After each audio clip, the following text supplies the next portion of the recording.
집 팔고 전재산 10억을 올인했다? 몰방했다? 그거는 토픽에 나올 뉴스죠. 그러니까 그게 가끔 그런 소식들이 있잖아요. 인스타그램 같은 거 보면 전재산 집 팔아서 올인했는데 대박 나가지고 해외여행 다니고 그렇다는 거, 그게 얼마나 희소하면 그렇게 뉴스거리가 되겠습니까? 그래서 그런 전략은 써서도 안 되고요. 주거 안정을 하고 남는 돈으로, 저는 부동산만 하라고는 하지 않습니다. 6대4 정도, 많게는 7대3 정도. 6대4가 적당할 것 같습니다. 부동산 비중이, 물론 돈이 부족한 서민들은 6대4 포트폴리오 할 수 있는 것도 없잖아요.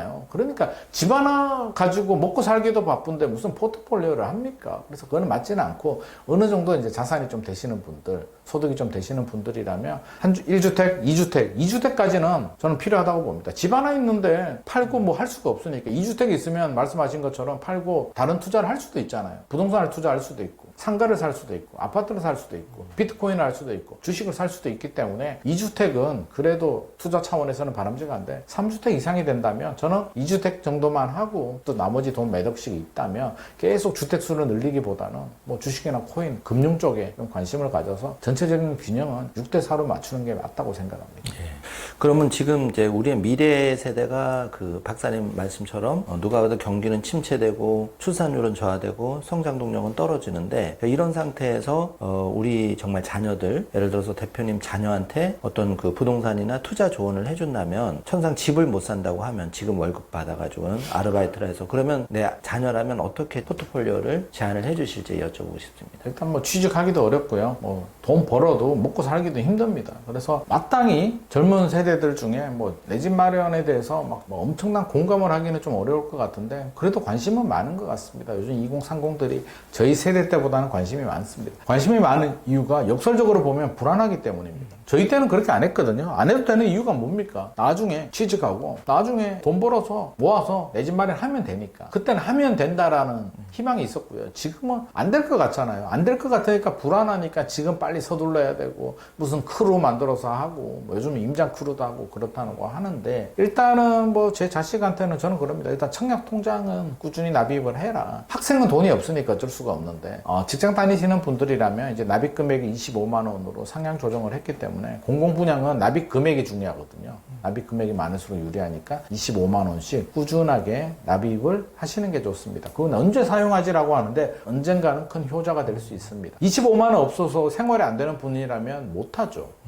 그건 어쩔 수가 없고, 25만 원 할 수 있는 분들이라면 일단 청약 통장은 무조건 하는 게 좋을 것 같고요. 가끔 뭐 좋은 청약 물량들이 나옵니다. 무순위 집집도 나오고, 분양가 상한제가 적용이 돼서 저렴한 물량들이 나오면, 안 되더라도 뭐 좋은 물량들이 나오면 이제 청약을 하시는 건 좋겠죠. 그래서 당첨이 되면 가격은 저렴한데 내가 자금이 부족하다고 하면 부모님한테 좀 도움을 받을 수도 있는 부분이니까, 일단 당첨되기가 하늘의 별 따기입니다. 그래서 좋은 청약은 좀 해보셔도 괜찮겠다. 물론 부모님의 상황도 좀 고려를 해야겠죠. 만약에 당첨이 되면 부모님 도움을 좀 받을 수 있는 분들은 그렇게 하시는 게 좋을 것 같고요. 저는 급한 마음에 재개발 구역도 아닌 일반, 예를 들어서 3천만 원 모았는데 3천만 원 가지고 오피스텔이나 뭐 빌라나 아무거나 막 사서 어떻게든 오르겠지, 올라가면 뭐 레버리지 해야지라고 하는데, 실제로 그렇게 막 올라가기는 쉽지 않습니다. 좀 잘 알아보고 하셔야 되고, 잘못하면 또 현혹돼 가지고 이용당할 수도 있기 때문에 꼼꼼하게 본인이 투자할 수 있는, 그래서 저는 공부하는 건 좋다고 생각합니다. 공부하고 발품 팔고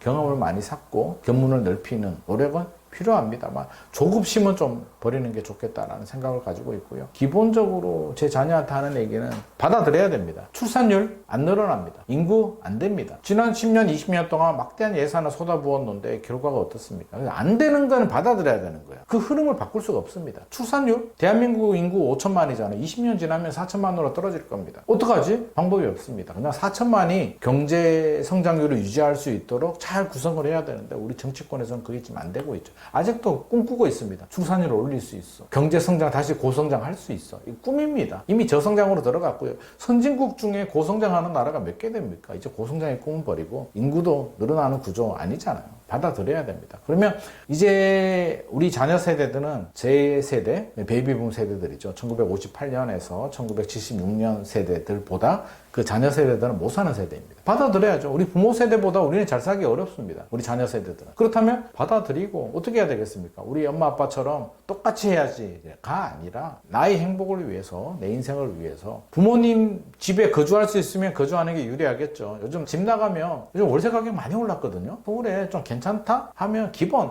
강남 아니어도 100만 원 나옵니다. 작은 원룸 1.5룸 같은 것도 기본 100만 원 나옵니다. 100만 원에 부가세 내고 월세 내고 월세 100만 원 내고 또 관리비 내고 생활비, 샴푸도 사야 되잖아요. 먹어야 되잖아요. 하면 150만 원 그냥 쑥 나갑니다. 월급 실수령액 250만 원, 300만 원 받아가지고 150만 원 기본 빠져나가고 나면 돈 모을 정신이 있겠습니까? 그래서 지방에 계시는 분들이 더 불리합니다. 서울 수도권에 있는 분들은 좀 불편해도 부모님 집에 거주하면 150만 원 먹고 들어가거든요. 근데 그거를 해외여행 자주 가고 명품 사고 내 하고 싶은 대로 써버리면 아무런 의미가 없고요. 무조건 세이브입니다. 돈 모아야 돼. 그러니까 종잣돈을 만들어야 뭐라도 작은 거라도 살 수가 있고 내 미래를 위한 투자를 할 수도 있기 때문에 저는 종잣돈을 좀 만들 필요가 있겠다라는 생각을 가지고 있고요. 우리 부모님 세대보다 못 살아. 좀 받아들이고. 반대로 생각하면 우리 베이비붐 세대들이 행복합니까? 저는 안 행복하다고 보거든요. 왜냐하면 끼었잖아요. 부모님 효도, 부양도 해야 되고 자녀들도 무한 케어를 해야 되고 요즘 보니까 아파트 단지에 할아버지 할머니들이 다 손주 키우고 있습니다. 무한 책임입니다. 이 중간 세대들은. 부를 이룰 수 있을지는 모르겠으나 부동산 자산을 축적했을지 모르겠으나 행복 지수는 저는 굉장히 낮다고 생각합니다.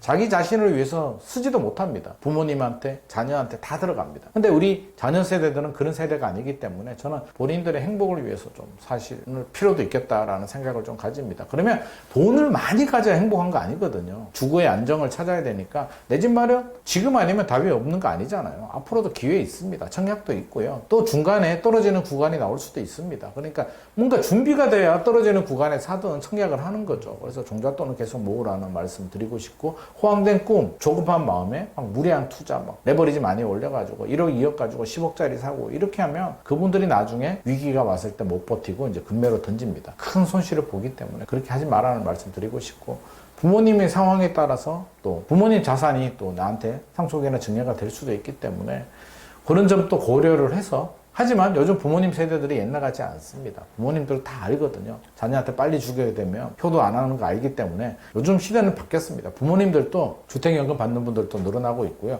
부동산이 있더라도 씁니다. 해외여행 가고 쓰고 남는 돈 있으면 자식한테 주겠다. 내가 우선이다라고 이제 말씀하시는 부모님들이 늘어나고 있기 때문에 혹시라도 부모님 저 아파트가 온전히 나한테 오리라는 생각은 안 하시는 게 좋을 것 같습니다. 그래서 일단은 조급증은 버리자. 그리고 부모님처럼 너무 물질적으로 풍요롭게 살기는 시대가 좀 달라졌다. 하지만 그 풍요가 행복을 가져다 주지는 않는다. 나의 행복, 나의 기준에 맞춰서 살면 저는 솔직히 제 자녀 세대들이 저보다는 더 행복하게 살 수 있다고 생각합니다. 왜? 본인만의 행복을 위해서 살 수 있기 때문에. 저희는 해야 될 게 너무나 많잖아요. 그래서 오히려 행복 지수 측면에서 본다면 우리 자녀들이 물질은 적을지는 몰라도 훨씬 더 잘 살 수는 있으니까 저는 그렇게 불행한 세대라고 말하고 싶지는 않습니다. 그 젊은 세대들 얼마나 좋습니까? 거기에 운이 좋고 투자는 운이 따라야 되거든요. 운도 좋고 열심히 노력하는 분들은 또 잘 됩니다. 요즘 MZ들이 뭐 그런 얘기 많이 하잖아요. MZ들이 뭐 회사나 식당에서 뭐 우스갯소리를 막 하잖아요. 뭐 제가요? 왜요? 뭐 이런 얘기 한다고 하는데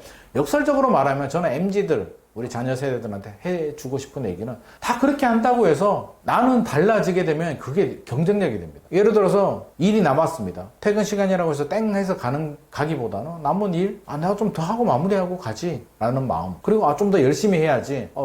굳이 이거는 내가 맡은 일 아니지만 좀 도와줄 수도 있지. 이런 긍정적인 마인드, 열정적인 마인드를 가지고 있으면 다 보이거든요, 위에서는. 그런 친구들은요, 경쟁력이 됩니다. 승진도 빠르고요. 사장님이나 임원들이나 부장들이 보면 눈에 딱 띄거든요. 열심히 하는 친구, 뭔가 다른 친구. 기존 젊은 세대들보다 저 친구는 뭔가 다르네? 다른 게 별거 아닙니다. 엄청난 아웃풋을 내는 게 아니라 기본과 원칙에 충실하고 성실하게 진실되게 이렇게 하면 눈에 탁 띄거든요. 그런 친구들은 경쟁력이 있습니다. 그런 친구들이 투자도 잘하고요. 일도 잘하고요. 승진도 빠릅니다. 돈도 더 법니다. 그래서 의외로 원칙은 좀 저는 단순하다.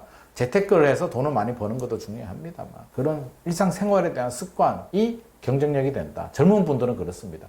저처럼 나이 50 넘었고 60 넘은 사람은 바뀌지도 않습니다. 그래서 이런 분들은 그냥 지금까지 하시는 대로 그렇게 하시면 되고, 우리 10대들, 20대들, 30대들은 아직도 기회가 충분히 있기 때문에 오히려 주변에 있는 내 친구와는 다르게 내가 더 열정적으로 더 성실하게 행동한다면 그 자체가 경쟁력이 되고 재테크에도 저는 큰 힘이 되리라고 생각을 합니다.